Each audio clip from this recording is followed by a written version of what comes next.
The Defiant jumped to faster-than-light travel, heading toward the unknown fleet. On the bridge, Ben Foster reflected on how far things had come.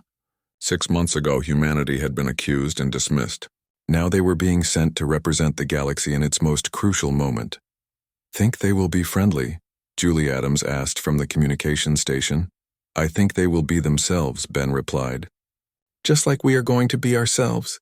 No pretense and no elaborate protocol. Just honest first contact. "Very human," Peter Grant observed from his science station. "Exactly," Ben agreed.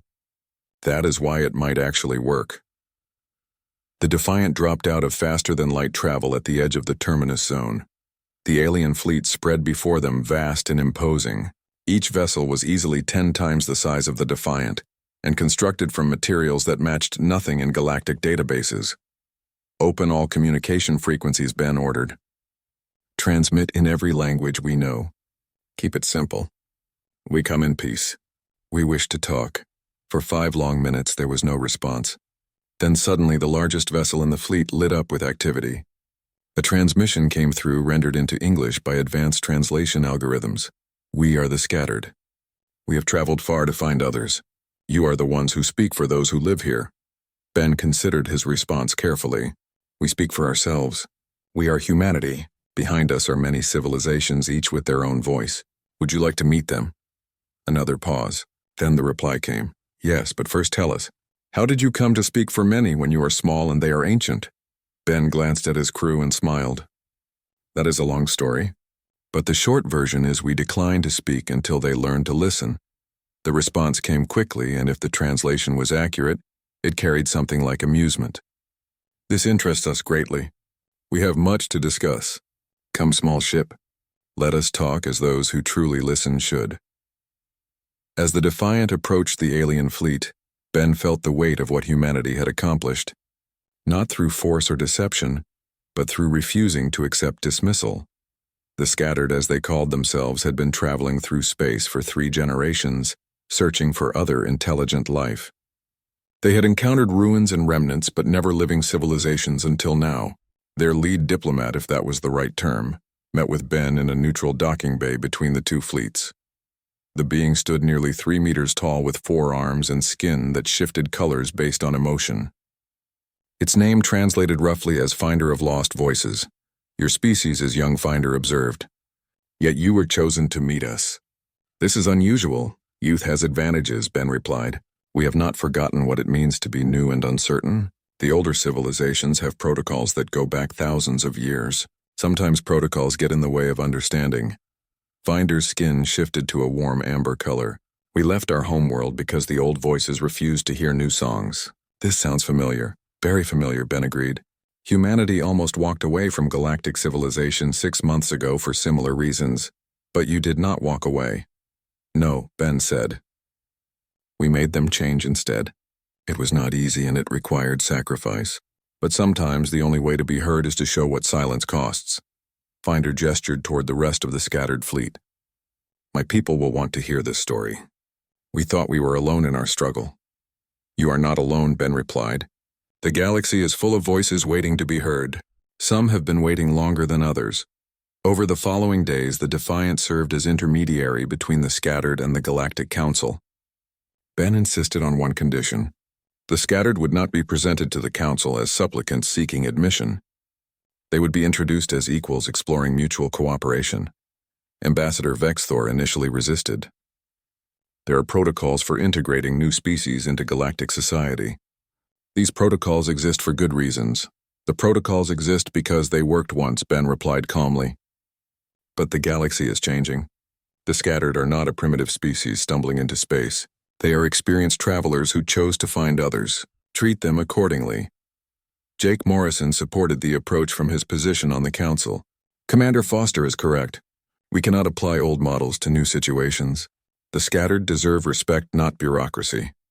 Lisa Grant provided xenopsychological analysis of the Scattered based on initial contacts. They value consensus, but not at the cost of individual expression. They left their homeworld because rigid social structures stifled innovation. Sound familiar? The parallel to humanity's recent experience was impossible to ignore. The formal introduction happened in the council chamber with representatives from all member civilizations present. But this time the chamber had been reorganized. Instead of the traditional hierarchical seating with the oldest civilizations at the center, the arrangement was circular. Every species had equal position. Finder of Lost Voices entered with a delegation of scattered representatives. The being's skin shifted through colors reflecting both nervousness and hope. Ben Foster and Jake Morrison stood with them, not as handlers but as companions. "We are the scattered," Finder began. "We left our home 3 generations ago seeking others who valued new voices as much as old wisdom. We have traveled far and seen much. Now we find you." The speech was simple and direct without diplomatic flourish. It was exactly the kind of honesty the Reformed Council had been trying to cultivate. Ambassador Thelmar stood. "The Corthan Dominion welcomes the scattered. We have learned recently that new perspectives bring strength, not weakness. We hope to learn from you as you learn from us." Matriarch Zilthra rose next.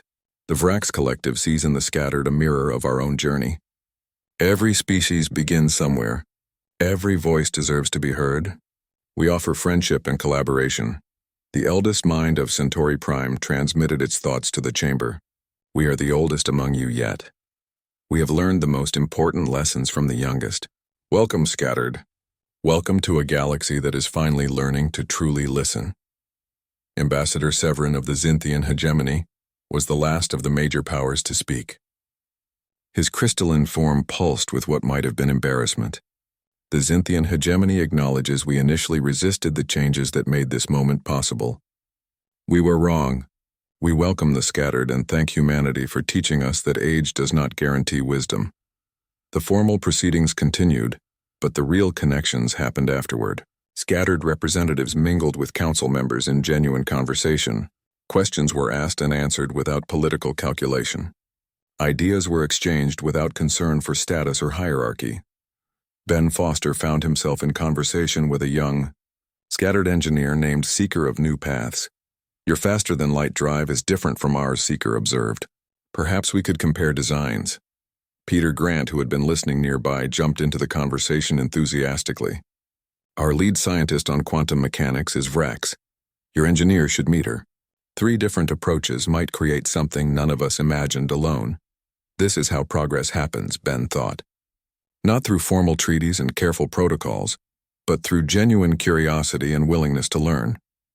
Jake Morrison stood with Lisa Grant and Henry Brooks watching the chamber's activity. "We did it," Lisa said quietly.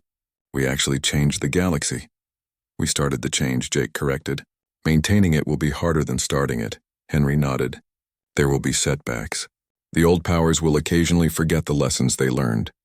Some new species will arrive expecting instant respect without earning it. But the principle is established now," Lisa replied. "Voices matter regardless of age or size or history. That is a foundation we can build on." On Earth, Admiral Richard Hayes received reports of the successful first contact and the ongoing integration discussions. General Patricia Cole reviewed the strategic implications with satisfaction. "The scattered bring new technology and new perspectives," Richard observed. "But more importantly, they validate everything we fought for. We are not the only ones who refuse to accept being dismissed." Patricia smiled. "The galaxy is going to be very different in 50 years. Very different," Richard agreed. "And humanity will be right in the middle of it, not because we demanded a seat, but because we proved we deserved one." The Defiant remained at the terminus zone for 2 more weeks, facilitating ongoing discussions between the scattered and various galactic delegations. Ben Foster found the work more rewarding than any military operation he had ever conducted. On the final day before returning to regular duties, Julie Adams brought him a message from the council. "They are creating a new position, Ambassador for Emerging Civilizations. They want to offer it to you." Ben read the message carefully. "It is an important position, but I am a ship captain, not a diplomat." "You are what the galaxy needs," Julie replied. "Someone who understands that respect is not given freely, but must be demonstrated. Someone who knows when to speak and when silence speaks louder." Ben thought about it for a long moment, then shook his head. "Thank them, but decline. My place is here on the Defiant. But recommend Kate Morrison for the position. She has the skills, and she understands the principle better than anyone." The recommendation was forwarded and accepted. Kate Morrison became the galaxy's first ambassador for emerging civilizations with a mandate to ensure new voices received fair hearing. As the Defiant prepared to depart, Finder of Lost Voices requested one final meeting. 6 months after the reforms passed, the Galactic Council operated under a completely new system.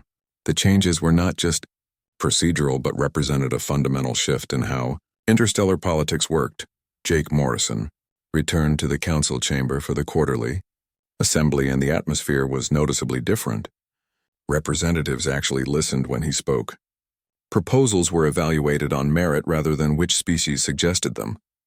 The endless circular debates had been replaced by actual problem-solving. Lisa Grant presented humanity's latest research to a packed auditorium on Centauri Prime.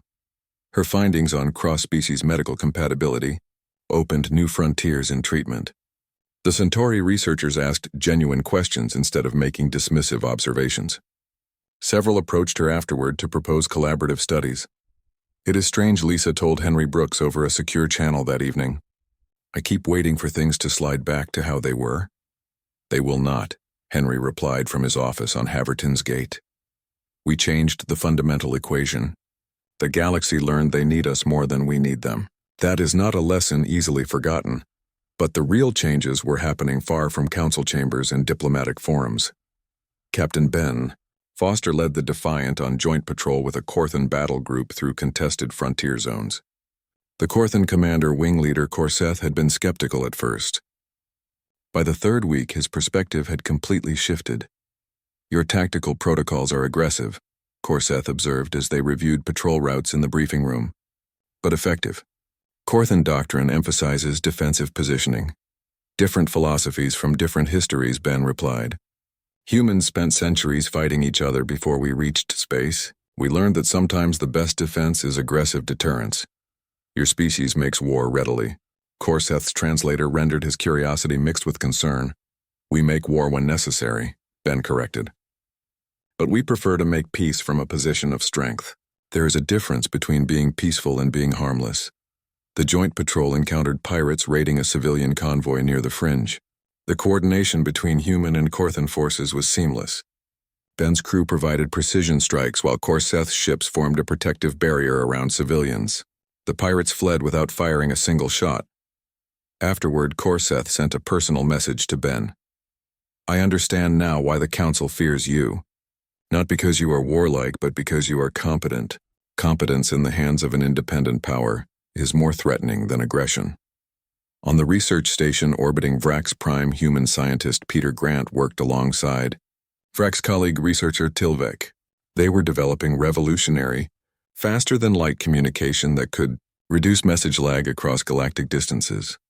"The human approach to quantum entanglement is unconventional," Tilvek observed with mandible clicks that Peter recognized as amusement. "You ignore several established theorems." "Those theorems were developed within certain assumptions," Peter replied while adjusting quantum stabilizers. "When we started from different premises, we got different results. This independence of thought is this common among humans." "It is encouraged," Peter said. "We are taught to question everything, even supposedly settled science. It makes us annoying sometimes, but it also means we occasionally stumble onto solutions everyone else missed." The prototype activated, successfully transmitting a message 30 light-years away with less than 2 seconds of lag. The breakthrough would revolutionize galactic communication. The credit would be shared equally between human and Vrax researchers. In the corridors of power, more subtle changes were happening. Kate Morrison had been promoted to commander and assigned as primary liaison between Earth and the Vrax Collective. Her youth and directness, once seen as diplomatic liabilities, were now valued as refreshing honesty. She met with matriarch Zilthra in the Vrax capital, which was a sprawling hive city of elegant organic architecture. "The younger broods are fascinated by humanity," the matriarch communicated. "They see you as proof that rapid advancement is possible." "That is both flattering and concerning," Kate replied. "Fast growth can mean unstable growth. You are wise to recognize this." The matriarch clicked approvingly. "Teach our young this wisdom. Not formal lessons, because the Vrax learn poorly from lectures, but through collaboration. Let them see how humans balance innovation with caution." It was an extraordinary request. The Vrax were offering humanity a role in educating their next generation. Kate understood the implications immediately. You are not just accepting us as equals. You are learning from us. We are learning with you, the matriarch corrected. There is a difference. Admiral Richard Hayes observed these developments from the command center with careful attention. General Patricia Cole reviewed intelligence reports with equal interest. The Xinthian hegemony is requesting human assistance with colony security, Patricia noted. 6 months ago, they would not acknowledge we had military expertise worth considering. The defiant rescue changed perceptions, Richard replied. But it was the silence that made them receptive to changing those perceptions. We proved we did not need their approval. Once they understood that, they became interested in earning ours. Are we in danger of overextending? Patricia asked. Human resources are being requested across the galaxy. Military advisors in scientific collaboration and diplomatic mediation. We are a relatively small population compared to established powers. Which is why we are selective, Richard said. We help where our involvement creates strategic value. Not just for us, but for the principal. Every time we assist a smaller power, we demonstrate the galaxy does not revolve around the old powers anymore. The eldest mind of Centauri Prime had remained on Earth in a specially designed facility in Geneva. Its presence had become a fixture of human-Centauri relations. Lisa Grant visited regularly for philosophical discussions that had become meaningful to both. I have been analyzing human history, the mind transmitted during one visit. Specifically, your tendency toward revolution and disruption. It is a consistent pattern across millennia. We are uncomfortable with stagnation, Lisa agreed. Even when systems work, we constantly ask if they could work better. This makes you simultaneously valuable and dangerous to established order, the mind observed. The galaxy will never be entirely comfortable with humanity's presence. That is acceptable, Lisa said. We are not here to make the galaxy comfortable. We are here to make it better. A subtle but significant distinction. An urgent communication interrupted their conversation. Ambassador Vexthor was requesting immediate contact with Earth's delegation. Something had happened in the outer reaches. Jake Morrison assembled his team in the embassy's secure conference room. The holographic display showed a region called the Terminus Zone, where explored space met the unknown. A massive alien fleet had appeared unlike anything in galactic records. First contact situation, Jake summarized grimly. Unknown technology and unknown intentions. The fleet is holding position just outside Xinthian territory, but they are not responding to any communication attempts. The council is panicking, Alan Price reported from Haverton's Gate. Nobody knows what to do. This has never happened before, with a completely unknown civilization appearing without warning. Henry Brooks pulled up military analysis. Their ships are massive. Individual vessels larger than anything we or the Corthans operate. But the formations are defensive, not aggressive. Recommend we volunteer to make contact, Lisa Grant said immediately. Jake raised an eyebrow. That is bold. The established powers will resist. First contact has traditionally been Centauri responsibility, which is exactly why we should do it, Lisa argued. The Centauri will approach from 10,000 years of diplomatic tradition. These newcomers might not share that context. Humanity can approach without preconceptions. It is risky, Henry cautioned. If it goes wrong, Earth takes the blame. If it goes wrong, we might all take something worse than blame, Jake countered. But Grant is right. We are the least invested in old ways. That makes us uniquely positioned to meet something completely new. Admiral Richard Hayes authorized the mission with one requirement. The Council must request it. We do not volunteer blindly. They need to acknowledge humanity is the right choice. The request came within 3 hours. Vexthor himself transmitted it with backing from Centauri Prime and the Vrax Collective. The Corthan Dominion added support. Even the Xinthian hegemony, still uncomfortable with Earth's growing influence, endorsed the proposal. Captain Ben Foster received orders to take the Defiant to the Terminus Zone, accompanied by Julie Adams and Peter Grant, whose communication breakthrough might prove crucial. As the Defiant prepared to depart, Kate Morrison transmitted a message from the Vrax capital. The matriarch says to remember you represent not just humanity now, but the principle that new voices matter. Do not mess this up. Ben smiled at the casual phrasing. No pressure then. The Galactic Council reconvened exactly 30 days after humanity walked out. This time the energy in the chamber felt completely different. Where before there had been certainty and routine, now there was tension and careful thought. Ambassador Vexithor stood at the center looking more nervous than anyone had ever seen him. This emergency session is called to address the ongoing crisis with Earth. Ambassador Thelmar of Kortha has requested to speak first. Thelmar rose, and his posture showed how humiliated he felt. The Korthan Dominion formally withdraws all accusations against humanity regarding the colony attacks. Our internal investigation revealed the responsible parties were rogue elements within our own military. We have provided full evidence to all council members. A shocked murmur rolled through the chamber. Major powers did not admit to failures like this. Furthermore, Thelmar continued, we acknowledge our accusations were made without proper verification and were driven by internal politics rather than facts. We have dishonored this council and wronged humanity. From the gallery above, Jake Morrison watched without expression. Lisa Grant took notes while Henry Brooks observed with a soldier's trained eye. The Vrax representative matriarch Zilthra rose next. The Vrax Collective has reviewed Earth's participation over the past 2 decades. We find that human proposals have been dismissed or delayed an average of 4.3 times more often than proposals from established council powers despite frequently having superior merit. She paused. This represents systemic bias. We move to reform council procedures to ensure equal consideration of all member contributions. Now the chamber erupted in real debate. The smaller powers who had been overshadowed for centuries voiced enthusiastic support. The established powers shifted uncomfortably in their seats. Ambassador Severin of the Zynthian hegemony rose with his body pulsing in agitation. While we regret any impropriety, we must not let this incident derail millennia of established protocols. The council functions through consensus and experience. Earth is still relatively new. Relatively new. Jake Morrison's voice cut through the chamber like a knife even without amplification. 20 years? 2 decades of service and contribution and cooperation. How many centuries must pass before our voice carries the same weight as yours? Vexthor gestured weakly. Commander Morrison, the gallery is not recognized for speaking during formal sessions. Then recognize us. Jake interrupted. That is all we have asked for. Not special treatment, not favoritism. Just recognition that when humans speak, we might actually know what we are talking about. Lisa Grant stood beside Jake. We solved the Helix plague that killed millions of Zynthians.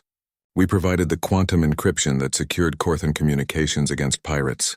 We designed the terraforming protocols that saved Vrax colony worlds from atmospheric collapse. And in return we get accused of war crimes based on zero evidence. The chamber went completely silent. These were not diplomatic pleasantries carefully packaged for political consumption. These were humans speaking raw truth. The silence was never about punishing you, Jake continued. It was about showing you what the galaxy looks like without human participation. Did you like what you saw? On Earth, Admiral Richard Hayes watched the live feed with satisfaction. They are off-script, General Patricia Cole observed. Richard smiled. Good, scripts are part of the problem. The galaxy turned diplomacy into theater. Morrison and Grant are bringing reality back. The eldest mind of Centauri Prime, still housed in Geneva, observed through quantum sensors. Its thoughts transmitted to the council chamber. Humanity's grievance is justified. This council has failed its fundamental purpose, which is to provide equal voice to all members. We of Centauri Prime formally support comprehensive reform of council procedures. The statement carried immense weight. The Centauri were among the oldest and most respected civilizations. Their support changed everything. For the next 6 hours, the council debated with an intensity not seen in living memory. The human delegation said remarkably little, and let their previous silence continue to speak volumes. When they did contribute, it was with devastating precision. Henry Brooks presented military analysis showing how human defense innovations had been ignored until alien powers independently rediscovered them years later at the cost of countless lives. Lisa Grant displayed studies demonstrating how council dynamics systematically marginalized newer member voices. Jake Morrison played recordings of the past 20 sessions, showing human representatives were interrupted an average of 6 times per speech compared to less than once for established powers. The data could not be argued with. The bias was crystal clear, and the galaxy was watching every moment. During a recess, Thelmar approached Jake Morrison in private. You have made your point, Commander. What does Earth want? Jake studied the Korthan representative coldly. We want what we have always wanted. A fair hearing, equal consideration, recognition that a good idea does not become less valuable just because it comes from a species that has not been in space for 10,000 years. The Council will agree to reforms, Thelmar said. They have no choice now. Public opinion is strongly in your favor after the Defiant rescue. We did not save those people for public opinion, Jake replied. We saved them because it was right. If the Council needs a political reason to treat us fairly, then the Council is more broken than I thought. Kate Morrison intercepted Ambassador Severin in a side chamber. The Xinthian had been the most vocal opponent of reform. You are fighting a losing battle, Kate told him directly.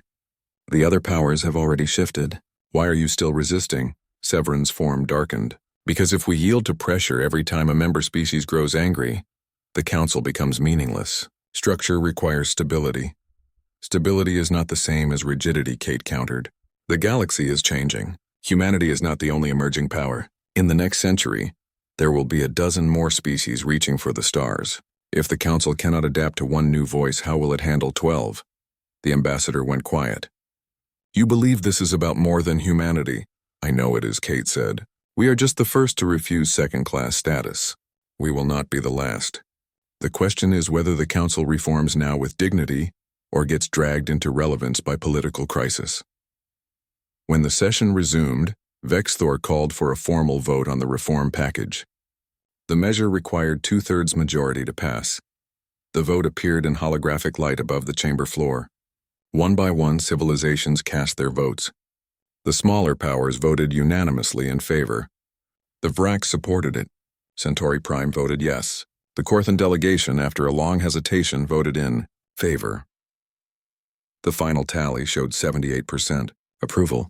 The chamber erupted, in mixed reactions ranging from cheers to stunned. Silence. Vexthor raised his hands for quiet.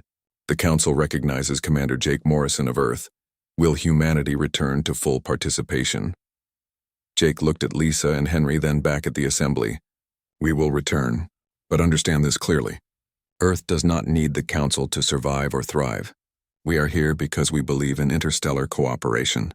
But principles require practice.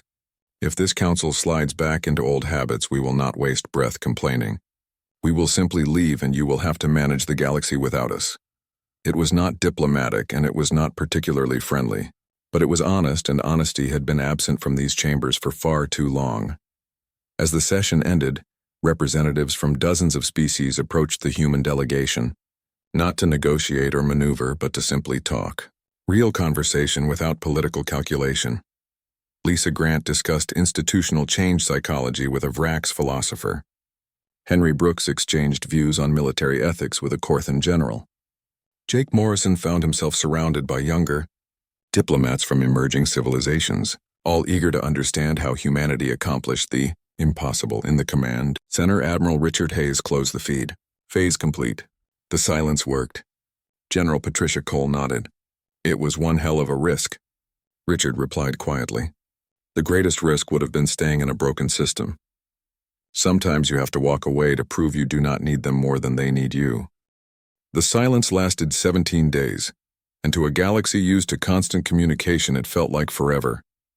Captain Ben Foster commanded the Earth Defense Force vessel, Defiant. His orders were simple enough. Maintain position at the edge of human space and monitor all traffic. Most importantly, maintain complete radio. Silence except for automated identification signals. On the morning of day 18, everything changed, in a way nobody expected. Lieutenant Julie Adams worked the communication station and her voice came out tight with stress. Captain, we have an emergency broadcast from a civilian transport. The ship is registered to the Centauri merchant fleet. Catastrophic engine failure in the asteroid belt. Life support is failing. 140 passengers and 73 of them are children. They have less than 6 hours of air left. Ben Foster stood on his bridge and felt his crew watching him. The nearest Centauri patrol is 11 hours away. We are the only ship that can reach them in time. The silence protocol had been absolute with no exceptions allowed for any reason. But Ben looked at the data on his screen and saw the life signs and the desperate pleas and children running out of oxygen. Navigation plot and intercept course. Engineering prepare tractor beams and emergency docking. He turned to his executive officer, Paul Richards. The protocol is about to be tested. If they want to court-martial me for saving children, they can stand in line. Helm, engage engines now. The Defiance engines flared bright as the warship changed course. Within 40 minutes, they had the dying transport in tow. Within 2 hours, every passenger was safely aboard, receiving medical attention and warm food. The rescue was broadcast across every galactic network. Humanity had broken its silence not with words but with action that spoke louder than any speech ever could. In the command center on Earth, Admiral Richard Hayes watched the feeds with a slight smile. Captain Foster just changed the entire game. General Patricia Cole asked if they should discipline him. Richard shook his head. For being human? No, but we need to move to the next phase now. The galaxy has learned our silence does not mean paralysis. Now they need to understand what it actually means. Lisa Grant pulled up her psychological profiles of the major powers. The rescue will have massive impact on public perception. Centauri citizens are already flooding their government with demands to open dialogue with Earth. The other powers are watching very closely. Then it is time we spoke. Richard said quietly, but not to the Council, not yet. Across the galaxy, human diplomats began scheduling private meetings. Not grand assemblies or official sessions, but quiet one-on-one conversations in places where nobody else was watching. Commander Alan Price met Ambassador Thelmar again on Haverton's gate. This time when they sat across from each other, Alan actually spoke. Your government used humanity as a scapegoat for your own failures. The question is, what are you going to do about it? Thelmar's body dimmed like a light going out. The factions who orchestrated this have been arrested. The Prime Council is prepared to issue a formal apology. We do not want an apology, Alan replied. We want structural changes. The Galactic Council has become a theater where truth matters less than politics. That ends now.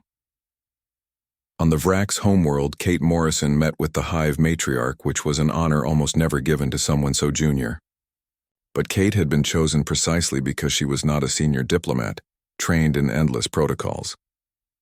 The Hive is confused, the matriarch communicated through translator bugs. We have always valued humanity's perspective. Why withdraw it so completely? Because perspective without respect is just noise, Kate answered. For 20 years, humanity has brought evidence and logic and solutions to the Council. And for 20 years, we have been patted on the head like clever children, while the established powers did whatever they wanted. The matriarch's thousands of eyes focused on Kate with what looked like understanding. You trained us to expect your voice. Then you removed it to show us what its absence costs. Now you are learning, Kate said. The most important meeting happened on Earth itself. The eldest mind of Centauri Prime requested permission to visit humanity's homeworld. It was the first time in recorded history that an eldest mind had left Centauri space. Lisa Grant met the entity in a prepared chamber in Geneva. The mind's crystal housing glowed soft blue as translation algorithms converted its thoughts to human speech. I have observed humanity for 93 years. I believed I understood your species. This silence has proven me wrong. You understood individual humans, Lisa replied. You never understood humanity. There is a difference. Explain. Lisa walked to the window and looked out over the city. Every species in the galaxy evolved under certain pressures. The Korthans developed hive cluster consciousness because survival meant coordination. The Vraks evolved specialization because their environment rewarded efficiency. The Xinthians became crystalline because radiation made physical form dangerous. And humanity. We evolved under the pressure of being alone, Lisa said. Every other sentient species developed on worlds with multiple intelligent life forms competing and cooperating. But Earth? For 3 million years, humans were the only beings on our planet asking why. The eldest mind pulsed with thought. This isolation shaped your psychology. It made us self-reliant, Lisa continued. When humanity fights, we do not need allies to validate our cause. When we build, we do not need permission to innovate. And when we are wronged, we do not need a council's approval to respond. Your silence was not submission. It was independence. Now you're getting it? Lisa smiled. The galaxy thought it was punishing us by doubting us. But we do not need your belief. We never did. The eldest mind went quiet for a long moment. I came here to negotiate humanity's return to the council. I see now that I framed the situation incorrectly. It is not humanity that needs the council. It is the council that needs humanity. That is a start, Lisa said. But understanding the problem is not the same as fixing it. Captain Ben Foster received new orders while still carrying the rescued passengers. Instead of returning to patrol, he was to take them home personally. Not to the nearest station, but to Centauri Prime itself. They want us to make an entrance, Paul Richards observed.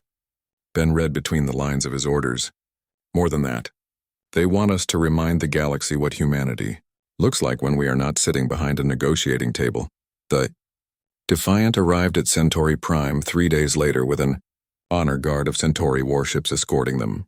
The passengers left the ship to a massive celebration, and Ben was invited to address the Centauri Parliament. Standing before one of the galaxy's most powerful civilizations, Ben kept his words. Brief: humanity does not save lives for political gain. We do it because it is right. We do not need thanks, and we do not need medals, and we do not need validation. We just need the galaxy to remember something important. Paused and let his words sink in. When you are in trouble, and when the protocols fail, and the councils debate, and the politics get in the way, there is one species you can count on to show up. Not because it is profitable, not because it is diplomatic, but because it is what we do. The speech lasted less than 3 minutes, but it was broadcast across every network in the galaxy, and in those 3 minutes humanity's silence found its voice. The message was absolutely clear. We do not need to justify ourselves to you, but you might want to reconsider how badly you need us. The council chamber stretched wide enough to hold representatives from 47 different worlds. Jake Morrison walked through the massive doors with his team following close behind. Lisa Grant carried her data files while Henry Brooks kept his eyes moving across the crowded room. They had been summoned here to answer serious charges, and everyone knew it. Lord Vexthor stood at the center of the chamber. His body looked like living crystal, and light bent around him in strange ways. He called the assembly to order, and his voice echoed through the vast space. 3 outer colonies had been attacked, and someone needed to answer for it. The evidence pointed toward humans, even though it was thin and circumstantial at best. Jake Morrison felt every eye in the chamber turn toward him when his name was called. 47 species all waiting to hear what Earth had to say. Translators hummed and clicked as they prepared to convert his words into languages that had existed for thousands of years before humans even discovered fire. He stood up slowly and looked around the chamber. Ambassador Thelmar from Kortha leaned forward in his seat. The Vrax delegation clicked their mandibles together in anticipation. Even the ancient eldest minds from Centauri Prime seemed focused on what he would say next. Jake opened his mouth and then closed it again. He looked at Lisa Grant, and she met his eyes with a cold, steady gaze. He glanced at Henry Brooks, who gave the smallest nod. Then Jake Morrison sat back down without saying a single word. The chamber exploded into confusion. Thelmar demanded an explanation in a voice that cracked with disbelief. The Vrax clicked their mandibles faster and faster. The eldest mind sent out ripples of telepathic confusion that even non-telepaths could sense. But the human delegation remained completely silent. Lisa Grant opened her datapad and sent a single transmission to the council's main system. 3 words appeared on every screen in the chamber. No further comment. That was all. No defense and no explanation, and no pleading for understanding. Jake Morrison stood again and led his team toward the exit. Their footsteps echoed in the suddenly quiet chamber. Every representative watched them leave with expressions ranging from shock to anger, to something that might have been fear. Behind them, the real game was beginning. In a galaxy that had been built on endless talk and negotiation and diplomatic meetings that lasted for weeks, silence was a weapon nobody had ever thought to use. Ambassador Thelmar called for emergency sessions over the following days. Each one grew more heated than the last. Messages were sent to Earth's embassies on every major world. All of them went unanswered. On the Korthan homeworld, Thelmar paced in his private chambers and watched recordings of the council meeting over and over. His intelligence officer brought him disturbing news. Human ships were leaving Korthan space, not running away in panic, but simply requesting departure clearance and flying out in perfect order. Captain Nicole Perry commanded a cargo hauler called the Wanderer. She had been hauling freight for the Vrax colonies for 8 years. When Vrax Traffic Control asked for her cargo manifest, she sent it without the usual friendly conversation. When they asked about the council situation, she sent back 2 words: personal matter. Then she flew her ship out of their system and left behind contracts worth millions of credits. The silence spread like a disease through human operations across the galaxy. Human engineers on Centauri stations finished their work shifts without small talk. Human scientists in joint research facilities submitted their reports in text only and declined all video calls. Even the human traders in the busy markets of the fringe worlds conducted business with hand signals and written notes. Commander Alan Price sat in Earth's embassy on the neutral world of Haverton's Gate. His communication officer, Kate Morrison, brought him the daily count. 43 requests for dialogue from various galactic powers. 43 requests that would receive no answer. But the private channels interested Alan more. The back-channel communications showed real desperation. The Corthan military reached out through intermediaries. The Xinthian diplomatic corps sent encrypted messages. Even the reclusive eldest minds tried telepathic contact only to find human minds suddenly shielded and impenetrable. Lisa Grant worked in a small office in the basement of the embassy. She monitored reports from xenopsychologists about how the other species were reacting. The data fascinated her. Galactic civilization had forgotten what it meant to be denied information. For 10,000 years, every conflict had been talked through before anyone fired a shot. Humanity had simply refused to play that game. The psychological impact was devastating. Corthan officials developed what their doctors called resolution anxiety. They literally could not process an unfinished diplomatic exchange. Xinthian philosophers published frantic papers trying to decode the meaning of human silence. The Vraks, normally so confident in their collective wisdom, found themselves paralyzed by uncertainty. On Earth deep beneath the mountains, Admiral Richard Hayes addressed the Joint Chiefs. The room was plain and functional. Holographic displays showed every human ship and embassy and citizen in galactic space. General Patricia Cole reviewed the intelligence feeds and shook her head. The Corthans have mobilized 3 fleet groups. Defensive positions, but still concerning. Richard Hayes remained calm. Let them mobilize. As long as we stay silent, they cannot justify attacking, and they cannot back down without looking weak. Henry Brooke stood by the strategic display. The question is how long we maintain this.